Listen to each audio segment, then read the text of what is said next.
আসসালামু আলাইকুম। শিক্ষা একাডেমিতে তোমাদের সবাইকে স্বাগতম।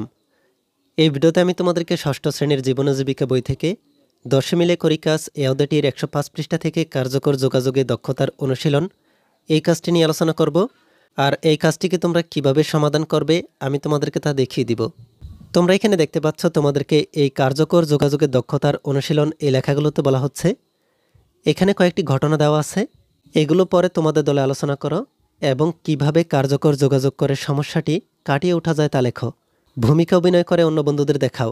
তাহলে তোমরা এখানে দেখতেই পাচ্ছ তোমাদেরকে এই কার্যকর যোগাযোগ দক্ষতার অনুশীলন এই লেখাগুলোতে বলা হচ্ছে। এখানে তোমাদেরকে কয়েকটি ঘটনা দেওয়া হয়েছে। আমরা এখানে দেখিনি তোমাদেরকে এই ঘটনাগুলোতে কি বলা হচ্ছে। তোমরা এখানে দেখতে পাচ্ছ তোমাদেরকে প্রথম ঘটনাতে বলা হচ্ছে, তুমি বাসে ওঠার জন্য লাইনে দাঁড়িয়ে আছো, লম্বা লাইন। এমন সময় একজন এসে মাঝখানে তোমার সামনে ঢুকে গেল। লোকটা নিয়ম ভঙ্গ করেছে, তুমি এখন কি করবে? তাহলে তোমরা এখানে দেখতেই পাচ্ছ তোমাদেরকে এই গল্পটিতে বা এই ঘটনাটিতে কি বলা হচ্ছে। এই ঘটনাটি থেকে তুমি কিভাবে কার্যকর যোগাযোগ করে সমস্যাটিকে কাটিয়ে উঠতে পারো তা তোমাদেরকে এখানে লিখে রাখতে হবে। এরপর পরবর্তী পৃষ্ঠায় তোমাদেরকে আরও একটি ঘটনা দেওয়া হয়েছে। এই ঘটনাতে বলা হচ্ছে, তুমি ফুটবল খেলতে ভালোবাসো, কিন্তু প্রতিদিন ওই ফুটবল খেলতে গিয়ে তুমি হাতে পায়ে নাকে মুখে বা কোথাও ব্যথা পেয়ে বাড়ি ফিরে আসো। এতে মা রাগ করে বললেন, এখন থেকে তোমার ফুটবল খেলতে যাওয়া বন্ধ, তুমি এখন কি করবে তা তোমাদেরকে এখানে লিখে রাখতে হবে। এরপরে গ নম্বর ঘটনাতে বলা হচ্ছে, তুমি প্রতিদিন বান্ধবীদের সঙ্গে স্কুলে যাও, রাস্তায় যাওয়ার পথে চায়ের দোকানের সামনে প্রায় কয়েকজন দুষ্ট ছেলে তোমাকে ও তোমার বান্ধবীদের উদ্দেশ্য করে টিপ্পনি কাটে, হাসাহাসি করে, তুমি বা তোমরা এখন কি করবে তা তোমাদেরকে এখানে লিখে রাখতে হবে। এরপরে পরের ঘটনাতে বলা হচ্ছে, টিফিন ঘন্টায়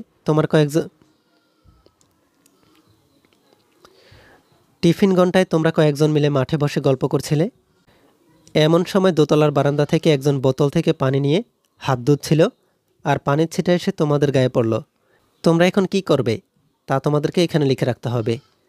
এরপরে পরবর্তী পৃষ্ঠায় এই ঘটনাটিতে বলা হচ্ছে, তোমাদের ক্লাসে গণিতের স্যার ভীষণ করা, তিনি একটানা অঙ্ক করিয়ে যান, মাঝখানে কেউ প্রশ্ন করলে রাগ করেন, তুমি কিছুতেই অঙ্কের দুটি জায়গায় বুঝতে পারছো না, তোমার পাশের জন বুঝতে পারছে না, তুমি বা তোমরা এখন কি করবে তা তোমাদেরকে এখানে লিখে রাখতে হবে।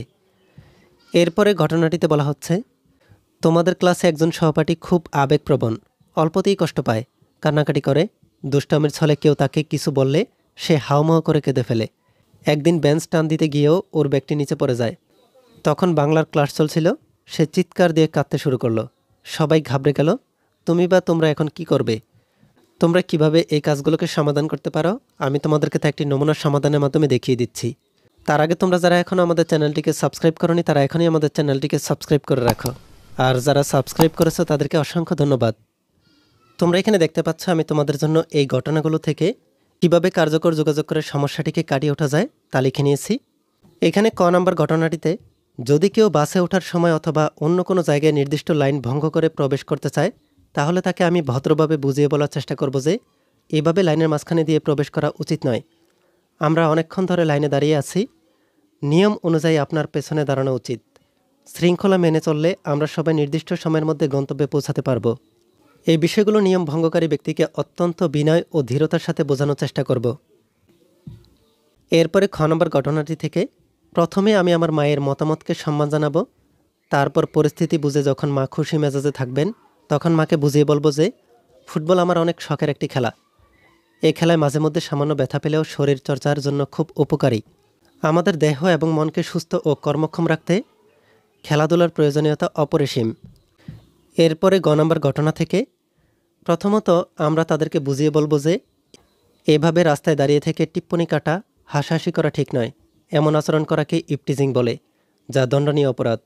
স্কুলে আসা যাওয়ার পথে আপনাদের এ ধরনের আচরণের কারণে অনেক শিক্ষার্থী বিদ্যালয়ে যাওয়া ছেড়ে দেয়।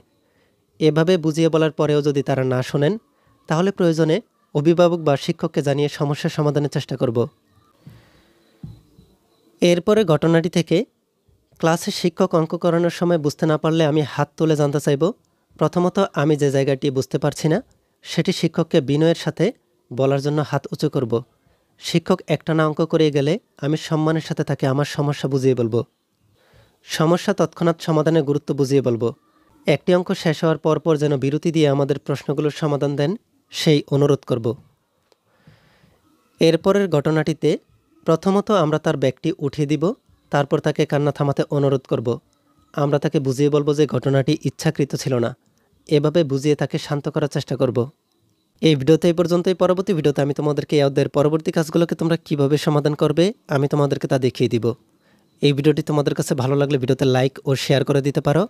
আর পরবর্তী ভিডিওগুলো পাওয়ার জন্য আমাদের এই চ্যানেলটিকে এখনই সাবস্ক্রাইব করে রাখো।